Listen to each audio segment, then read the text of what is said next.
The What Are We Doing podcast and the Aquatic Biosphere Project acknowledges that we are located on Treaty 6 territory and respects the histories, languages, and cultures of First Nations, Métis, Inuit, and all First Peoples of Canada, whose presence continues to enrich our vibrant community.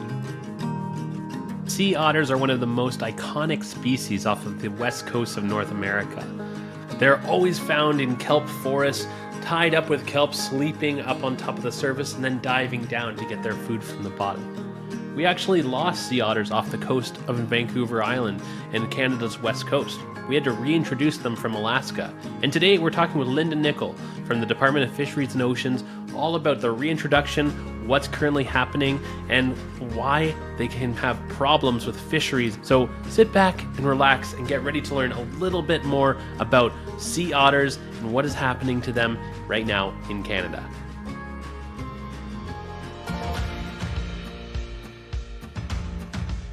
Air. Wasser. Bunny. G. Nippy. Bumi. Tubi. Água. Low. Ensio. 鱼是 Tu. Luri. Voda. Miri. Eci. Chai. 水 Mud. Y. Nero. Aqua. Voda. What are we doing? And how can we do better? Your one-stop shop for everything water related, from discussing water, its use, and the organisms that depend on it. For all the global issues that you really never knew all had to do with water. I'm your host, David Evans from the Aquatic Biosphere Project, and I just want to ask you something. What are we doing, and how can we do better?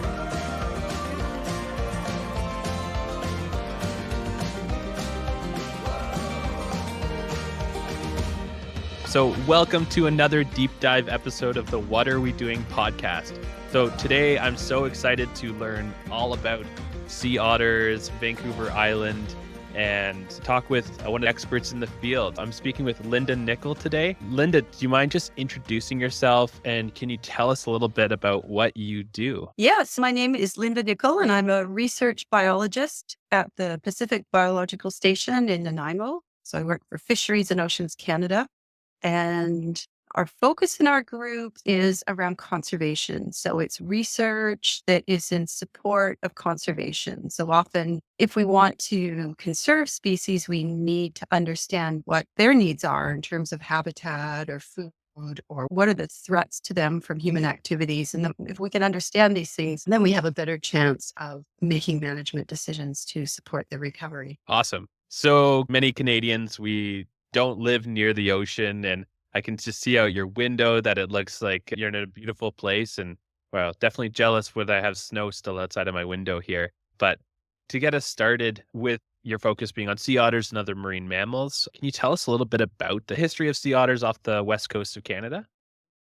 Yeah, well, I was thinking about that question. I mean, it can be broad or it can be narrow. How far back do we go? I'll sort of start in the middle and then I'll jump around a little bit. So we often think about the sea otter history as marked by the beginning of the maritime fur trade, which was in the mid 1700s. And we think about how many otters were they before that fur trade. And so essentially what is thought is that prior to the mid 1700s, there was probably a very crude estimate, but 150,000 to 300,000 sea otters that ranged along coastal areas from northern Japan all the way around the top. So northern Russia, the Commander and Kuril Islands, the Aleutian Islands, down the Alaskan coast, BC, what is Washington, Oregon, California, and right to northern Mexico.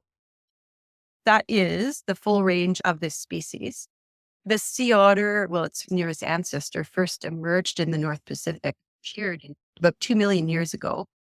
And so they've been here for a long time, evolving and adapting in this nearshore habitat.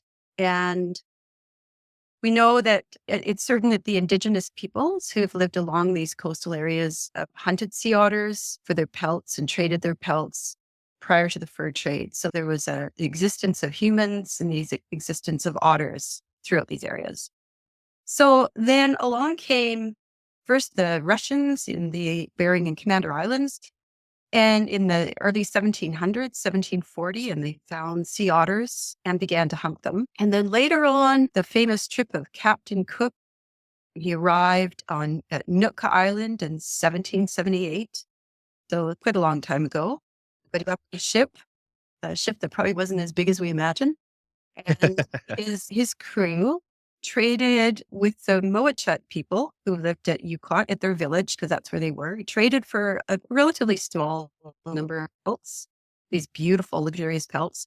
And off they went, and they sailed away across the Pacific to China, to Macau, where they sold them for this extraordinary sum of money. They couldn't believe how much they could get for these. And so that was the beginning of this trade.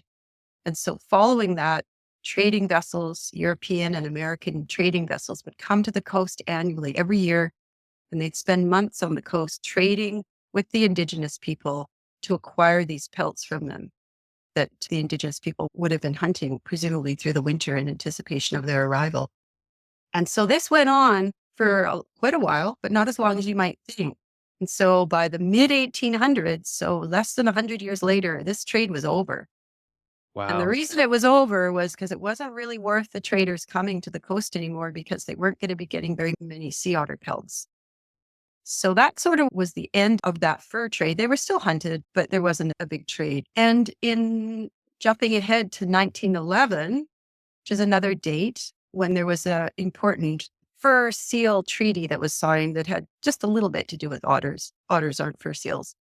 But at that time, it's recorded that there were probably only 1,000 to 2,000 otters left in the world, so left in the Pacific. So we've gone from hundreds of thousands to 1,000 to 2,000 animals. And they were scattered in 13 little remnant colonies in super remote places, like in the Aleutian Islands, one little one at the north end of Haida Gwaii, and one in California and one in Mexico.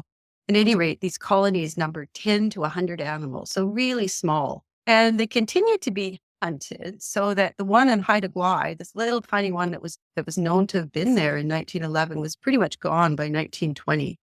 So that was the end of sea otters in BC. And ironically or not, sea otters were first protected in British Columbia by what was then the BC Wildlife Act, and it came into effect in 1931. But ironically, the last known sea otter that had been killed, there's a couple of records. One is 1929 and one is 1931. So we didn't really get a chance to protect the sea otters in BC before they were gone. So we consider them after that to be gone. And in terms of whatever role they played in the ecosystem on the BC coast, they'd really been gone since the mid-1800s in terms of having their ecological role, which we can talk about next. So that was it. All quiet on the coast, no sea otter until the 1960s. So now we jump ahead 30 years from that BC Wildlife Act, or years from that fur seal treaty, and well over 100 years from the end of the fur trade. And what happened was the Americans were doing nuclear testing at Amchitka in the Aleutian Islands, and it was going to affect wildlife, including sea otters. So there was sort of it catalyzed this idea with American biologists to move some of the otters out of that area, and where could they be relocated? And with the idea of reintroducing them to places where they had not recovered yet. Remember, there was just those tiny colonies. So the Canadian biologists were approached, and it was deemed a good idea. And so as part of that reintroduction, animals were reintroduced to Checklisset Bay on the west coast of Vancouver Island, one spot. There were 3 reintroduction efforts for a total of 89 animals, and many less than half of those eventually survived. And there were also reintroductions in Washington and one in Oregon that didn't work. And so that was the start of our current sea otter population, as best we know. And those sea otters, the ones that survived, reproduced, and we now, as of today, our most recent population estimate, we have probably at least 8,000 sea otters on the BC coast. And so largely from that, as much as we know from that reintroduction, And the population still has habitat to expand into. And we also know that so they haven't occupied their full range in the North Pacific. There's still places where they don't exist, but the population is thought to be something like 125,000 animals throughout the range, although there have been some major declines in the Aleutian Islands. So that is the history of sea otters on the west coast of Vancouver Island and the North Pacific. Wow. Yeah, you did the entire ring there. That's wonderful. Yeah. Yeah, it's such an interesting story in history of not only how the first contact with Captain Cook and how that really begot the entire situation and has led to where we are today and this reintroduction effort. And it's astounding to me of hearing, even if 89 animals survived, that to grow to 8,000 is incredible. And I mean, there's other examples from the biology world of really assisted repopulation of efforts, but basically I mean, my interpretation of what you said is just letting these animals free and letting them to their own devices, and this happened naturally. And so that's quite different than maternal penning of caribou or other such types of reintroduction efforts. So that's really interesting to hear. You alluded as well to the role of sea otters and how they play in the aquatic ecosystem. So what role do they fill? And how has the reintroduction changed the waters off of Vancouver Island from them not being present for so long? Well, so there's a few things pretty unique about sea otters that plays into this part of the story. Sea otters they're a mustelid, so they're an otter. And they're the only one that lives in the marine environment. They live their entire lives. They've evolved to occupy that near shore niche along the coast. They stay in the ocean throughout their lives. They never come ashore, but they don't have a blubber layer. So all other marine mammals have a nice thick blubber layer, which keeps them warm like a wetsuit. So these guys don't have that. So what they've evolved is this incredibly dense fur that has these sort of waterproofing outer hairs, and then this very dense underfur where air is captured, and that air layer keeps them warm, and they have to keep that fur super clean. But that's the luxurious fur that got them in trouble in the first place. But it's what keeps them warm. But the other piece of what keeps these relatively small animals warm is having a very high metabolic rate. That means your internal furnace. So it's what keeps you warm. We have a metabolism that generates heat, and that's how we maintain our body temperature. So they have a very high metabolic rate. They consume, so they're generating a lot of heat, and they're consuming their calories to produce that heat. And what that means is that they need to eat a lot. So a sea otter has a metabolism that's over twice that of a mammal of the comparable size on land. And it means that they need to eat 20 to 30% of their body weight in food every day. So you could just imagine, you could do the math for yourself. How many sandwiches would that be? That would be a lot of sandwiches. Yeah. A lot of sandwiches. So they have to eat a lot, and they have to eat a lot to maintain their body heat and to survive and to carry on and reproduce. And a couple of other things that are interesting about them is that other things like river otters den on land. And so the female river otter has a little litter of kits. She can have a whole bunch of them, and they're kept safely in their den. Right. And take them in and out. But because a sea otter is at sea all the time, the pup is born quite large, and it can only be one because the female can only handle one pup at a time. So the female invests enormous amount of energy into the care and rearing of these single pups, which she cares for 6 to 8 months before they're weaned. So they're really good moms as well. Wow. So here you have these animals. They eat a ton of food, and that causes huge ecosystem effect. So sea otters feed mostly on invertebrates, so shellfish. So we're talking about things like sea urchins and clams and crabs. Those are some of the common ones.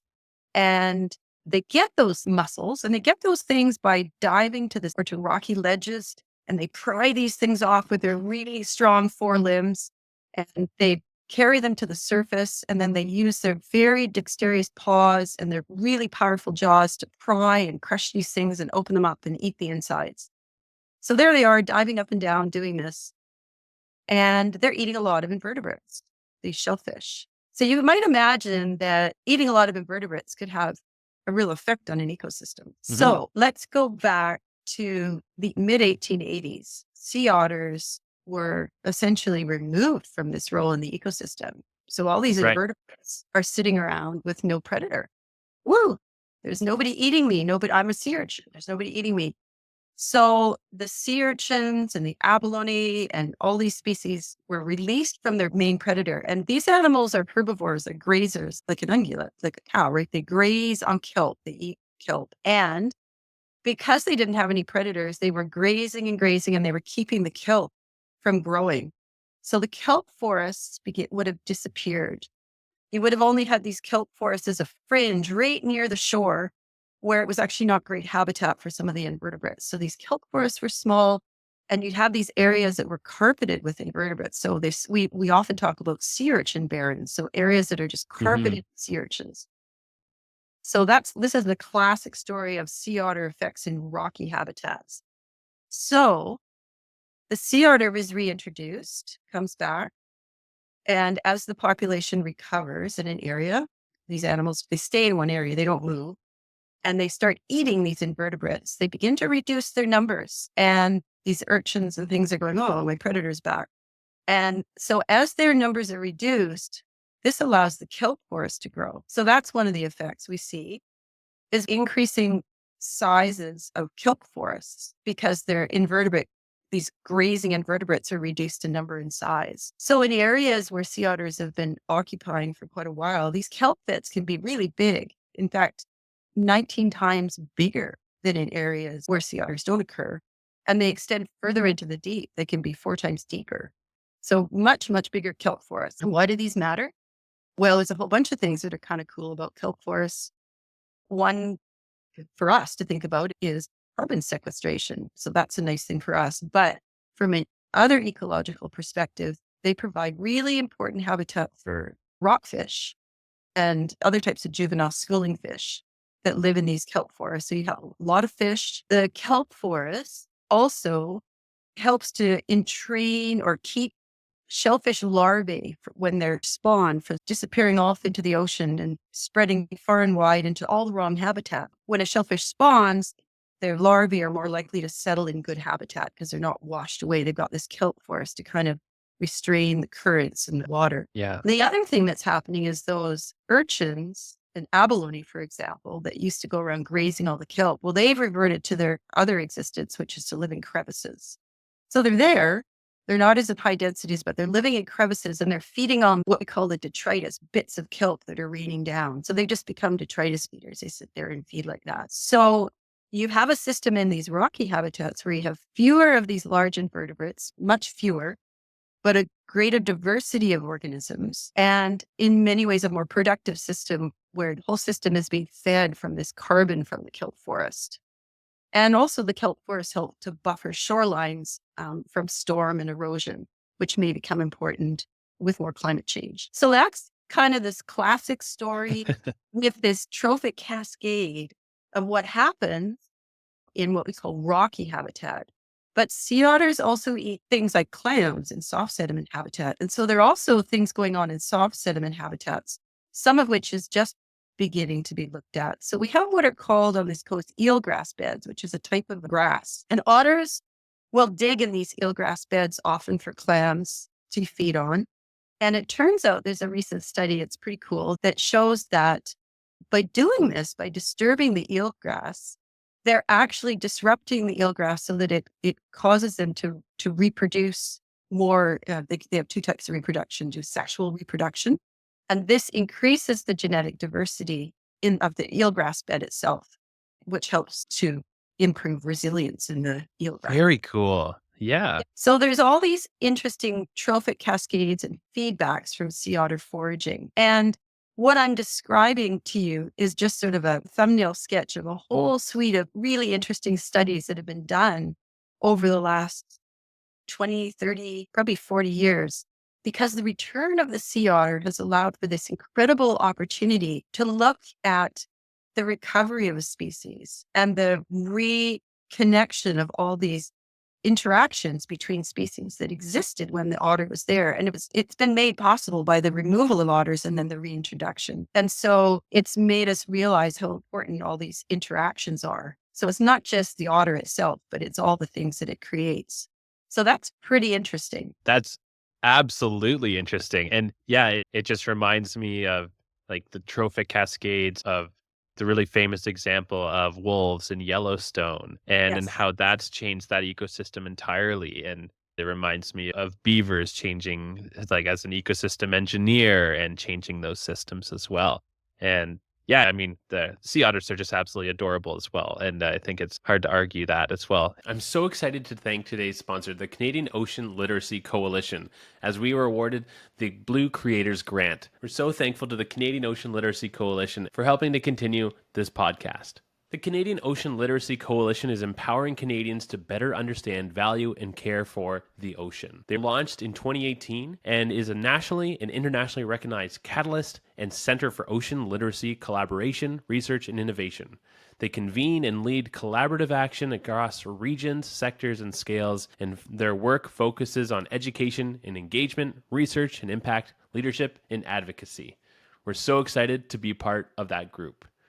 We're so excited to be releasing this as part of Ocean Week Canada, a public celebration of the ocean from coast to coast to coast. Ocean Week Canada is an annual national celebration of ocean events, learning, and engagement held during the week of World Ocean Day, June 8th. Through these events and learning activities, we recognize the important role the ocean plays in our everyday lives and how local waterways connect us all with the ocean. Help us raise public awareness and celebrate this connection to coastal areas, the ocean, and watersheds in Canada. Together, we can inspire action to ensure a healthy ocean for future generations. Be sure to keep your eyes peeled for any events happening in your vicinity. We're so grateful for your generous support.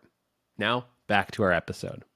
So, I know this has been as many coastal communities around there. How have they been affected by this reintroduction? I'm thinking of local Indigenous communities along the coast and their access to traditional foods. Well, that is definitely a contentious issue for sure. And it's a topic of a great deal of discussion and investigation. One thing that we can think about is before the advent of scuba, a lot of those invertebrates that are now part of dying fisheries would not probably have been very accessible to humans. So people were living along the coast. They were living in villages and summer camps, various places where they would move to harvest different things. They were living along the coast. And we might think about it as the intertidal, which refers to the part of the seashore that extends from the very highest high water, when you get a big high tide, to the very lowest low water. We call that the intertidal. And that zone, and even maybe a little bit into where it's shallow, would have been the domain of humans. That's where humans would have been harvesting for sure. And in particular, they would have been harvesting clams, which would have been a really important food because it's predictable and it's there. And when you get into the deeper water, that domain in terms of these shellfish would have been more the domain of sea otters because humans wouldn't have had as much access to them. So in the deeper water, humans would have fished. Sea otters don't eat fish to any extent. And they would have been probably trapping for crabs. And that might have been something that sea otters would have been eating as well. But really, it's that domain along the shore. And so probably historically, people excluded animals from those areas. They were deterred by various means from that coastal area. And it's now known that in many parts of the coast, human settlements were creating what are called clam gardens. So they would actively terrace the shoreline, so raise up the shoreline to enhance it for productivity of clams. Cool. So they would create these clam gardens. And we don't know if the clam garden was a response to sea otter predation, because when you terrace the beach and you make it higher like that, it's too shallow, even at a high tide, for a sea otter to forage. So you're effectively excluding them. So we don't know if it was in response to that or if it was in response to increased population density. So it makes sense to enhance your production somewhere relatively near your village than to have to keep going further and further, or if it was a combination of both. But there's some really interesting work that's been done looking at shells from archaeological sites in different areas. And that, this may well have had a positive effect, that people were able to continue harvesting clams in the presence of otters. So that's one thing that happened in the past. But today, people don't have those clam gardens on the shorelines, and certainly sea otters consuming clams in these areas where people occupy, like Checklisset Bay, for example. It is definitely a cause of great concern. There's also concern for access to things like urchins as well because of sea otters. So there's a lot of discussion about, can these ancient techniques be used today to help resolve some of these issues? Right. Well, and the idea being that that people in the past would have dealt with this as well. So can we learn from the past? Yeah. There's Yeah. Can a few kind of that's something to just a few pieces to it, but it's an ongoing issue, and it's a really important one because it's also that part of that bigger story of as we reintroduce top predators and large mammals that have important roles structuring ecosystems, we will encounter these conflicts with humans. And so we're going to butt up against conserving and recovering species against human needs. And that's a really interesting place that we're coming to, kind of a crossroads that's going to need lots of input from lots of people to come up with solutions. Absolutely. And we have to have those conversations with and be open and honest with where we're at and the different values that are associated with it. But that's very interesting of those clam gardens. And I'm sure there's many other techniques that were and maybe aren't practiced anymore. But if we can uncover and look back at the past and see what techniques have been used that have been effective to be able to cohabitate together, that's really interesting. And you kind of alluded to this as well, but I mean, there are many other commercial businesses now that have techniques like scuba diving that wasn't around when the sea otters were last here as well. And I'm just curious if there's been any issues with, I mean, we've just discussed indigenous communities and access to food, but about other local businesses that maybe have sprung up because of sea otters or maybe are affected negatively by sea otters. Yeah, well, the return of the sea otter is definitely of interest and value to ecotourism. So much of the sea otter population on the BC coast is still in quite remote areas, which makes it really fun as a biologist to go to these. But, Exactly. and I mean that. No, it is. It's beautiful. But as the population increases, there's more places where they're more accessible. So, for example, Clayoquot Sound on the west coast of Vancouver Island is pretty accessible. And the tour business out there, the ecotourism industry, they definitely know where otters are, and they include that on their sort of, menu of offerings when they go out to look at gray Right. whales or humpbacks and eagles and sea otters and bears on the beach. So the sea otter is definitely becoming part of ecotourism. And there's also some ecotourism like that going on in Czechoslovakia because otters are great interest to tourists.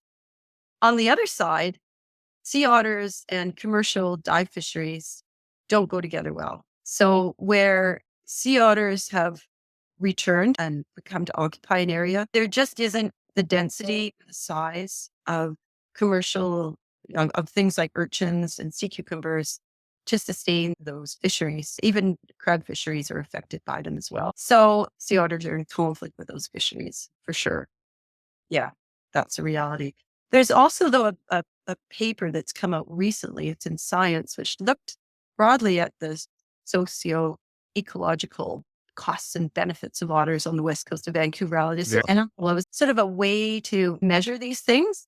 And the conclusion of that paper was actually that the net benefit to fin fisheries, so fish fisheries, and ecotourism, and carbon sequestration, that means being able to suck carbon out of the air and hold it in kelp, was the overall benefit to those three things was greater than the loss to the commercial shellfish fisheries. So just from an economic standpoint. So that's an very interesting fascinating. point out there. So that doesn't address people's perception of their value of their livelihoods or indigenous community needs, but it's a really interesting take on it. Wow, that's really, really cool. So during COVID lockdowns, I know that there's been lots of talk about different populations of different organisms and reacting differently to different human interactions and pressures. And I'm not even sure if otters would act differently if there's humans nearby.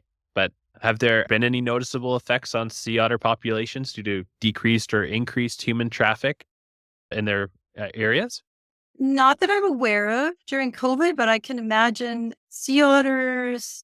Sea otters can habituate to boat traffic. They can get used to it to a certain extent, but they can also be disturbed by it. So probably in places like Clayoquot Sound, which is near Tofino, where there would have been a lot of boat traffic, or there is typically with sport fishing and whale watching and boat sniffing around, they probably enjoyed a nice quiet year when all that was largely shut Yeah. down. And we do know that being hit by vessels is a source of injury and mortality to sea otters. You don't know to what extent, but they're hard to see. And sometimes I'm surprised they're not hit more than they are.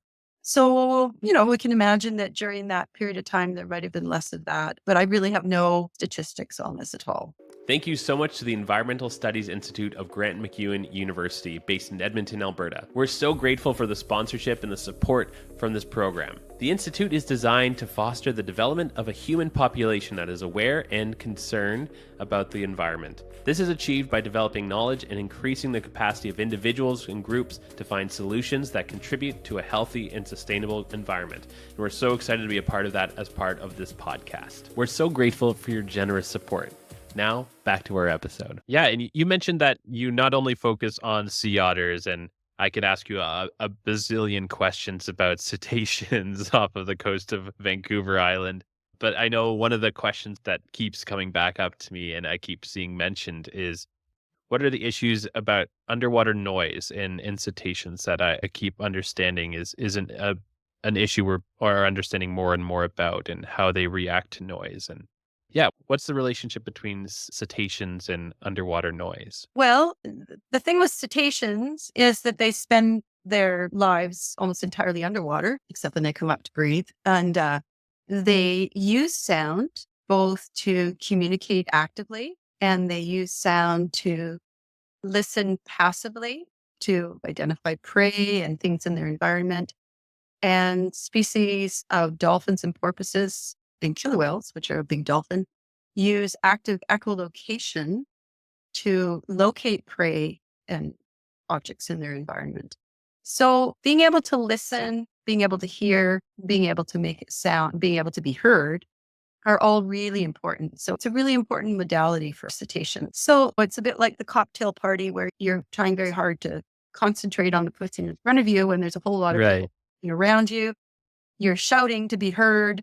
So we imagine that these are real things for these animals, that they're having to adjust to a noisy ocean, but how much can they adjust? So there's a lot of discussion of how we can quieten the ocean. And this is things like trying to do trials where ships are slowed down in certain areas. So coming into major shipping lanes. So we have a major shipping, Port of Vancouver is one of the biggest ports here. And ships are coming across the Pacific and in through the Strait of Juan de Fuca, headed for Vancouver or Seattle or Tacoma. There's literally 10,000 or more transits of ships a year. There have been efforts to have slowdown zones where you actually slow ships down in certain areas. And the intent of doing that is by slowing them down, their engine noise gets. And so you create these zones of quiet for certain species. So there was an effort to try that for southern resident killer whales in particular and see if they could decrease the noise levels. So that's one thing where you manage ship speed in areas to try and make things quieter. And then the other one, of course, is there's efforts to quieten the ships. So they've got a list, they've been doing things where they've been recording the noise levels of different ships as they come into the Port of Vancouver, and then the ships, so they know what their noise levels are. And then there's efforts out there to try and quieten ships. And I don't know a lot about how successful any of that's been. So I can only tell you that those are the things that are going on. I mean, the other thing about ships, I can say, and about marine mammals, is there's two other things that are concern with regard to ships and people out on the water.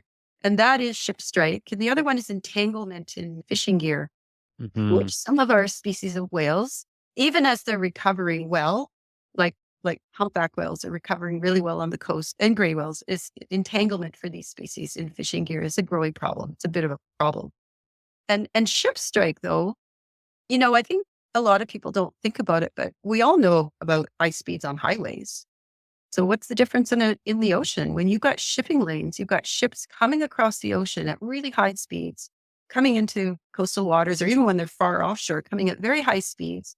with these big hulls that are, 8 to 18 meters under the water, these big cargo ships. You've got blue whales and fin whales and humpback whales out there swimming around, and they're not super maneuverable, and they spend a lot of time in the upper surface waters.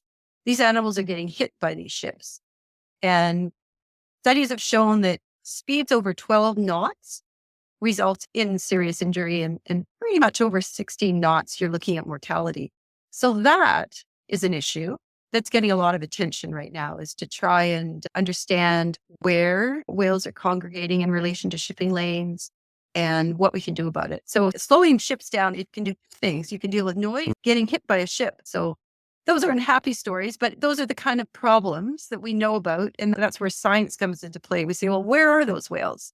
When are they in those areas? What type of behaviors make them vulnerable to those human activities? And so then what can we offer as suggestions for what we can do about it? Yeah, we can have a school zone where between these hours of the day, you have to go at this speed. Yeah, And yeah. exactly. Wow, that's fascinating. And yeah, just decreasing the speed can have that much of an effect. That's absolutely incredible.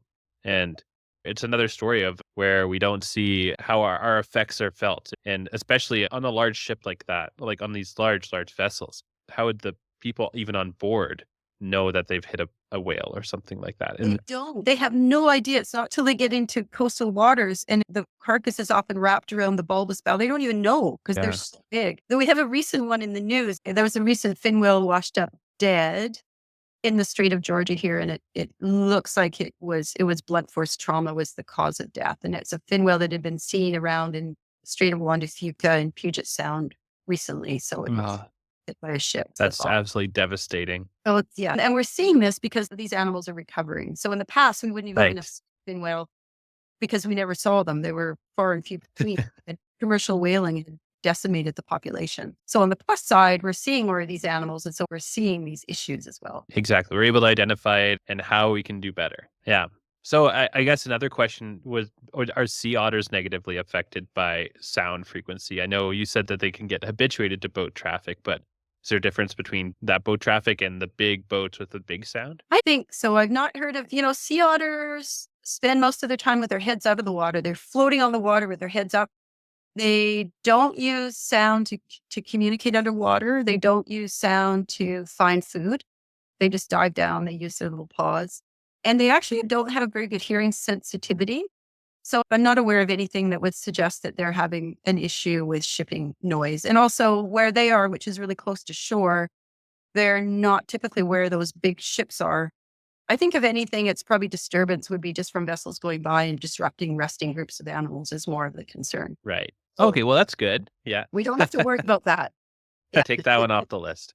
Yeah. So I guess to kind of finish up here, if a listener is just sitting at home and they're just dreaming about sea otters and they're so excited to hear about successful recovery of sea otters or these issues between sea otters and communities and how we can find a way to make this partnership work and have these inhabit these same waters together, how can listeners get involved with sea otter recovery? Well, I thought about that a bit. And one thing is sea otters are doing just great on their own.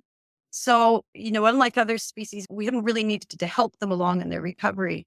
But I think the sea otter story is informative on a broader scale. And I hope what people can see is that the sea otter story has shown us that the importance of recovering a top predator or large mammal is the recovery of these ecosystem interactions. I know that's a big mouthful, but these interactions between species, this cascade of effect, it's like you mentioned with the wolves as well, that it's not just the recovery of the species itself, but it's the recovery of a whole suite of organisms and their interactions, some of which we never even knew existed. And really, is that really valuable? Is that something that we value? And so to take that idea and to think about that when you think about cougars or mountain Right. caribou or wolves or coyotes. And when we think of these animals, are they a problem or do we want them here? Do we value the interactions that they create as well? And so what can I do to learn more about that and maybe think about those things and support those things where I see them happening around me? And the sea otter story can be a story, a lesson in some of these, what can happen when a species is introduced. At the same time, it's also a lesson in when conflicts emerge. And one thing I would say is, I think figuring out, navigating forward through these issues, these conflicts of sea otters and fisheries and indigenous subsistence harvest, is going to take us a lot of creative contributions. So that's one place. And the final thing I thought about, which is climate change.